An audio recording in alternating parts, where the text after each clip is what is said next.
Yes, maraming salamat.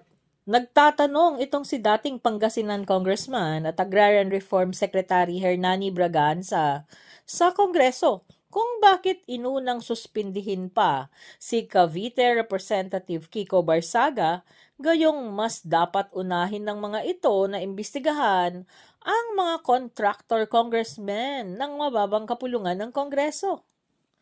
Aniya, mismong si Ombudsman Boying Rimulya ang nagbunyag na 10% ng mga mambabatas sa House of Representatives ang mga kontratista. Bakit nyo inuna si Congressman Barsagang sinuspinde when marami kayong kinasuhan sa Kongreso ng mga contractors? In fact, if I'm not mistaken, Secretary Boying Rimulya said, at least 10% of congressmen are contractors. Right. Ayon sa guesting ni Braganza sa The Spokes ng Billionaire Channel, umaasa siya na gagawin ng Kongreso ang pag-iimbestiga sa mga miyembro ng Kongreso na mga kontratista.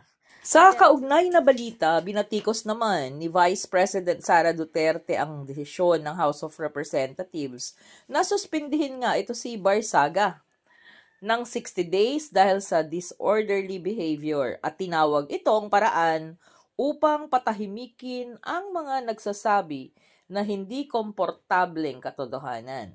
Tinanggap ni Barsaga ang anumang parusa, ngunit iginiit na si Pangulong Ferdinand Marcos Jr. ay dapat panagutin sa kanyang mga krimen. Binigyan diin ni Duterte na karapatan ang malayang pagpapahayag, aniya. Karapatan ito ng bawat Pilipino, lalo na ng mga lingkod bayan na may tungkuling magsiwalat ng katotohanan. Kaya kung ang isang halal ng bayan tulad ni Barsaga ay maaaring patahimikin, paano pa ang mga ordinaryong Pilipinong wala namang kapangyarihan o posisyon?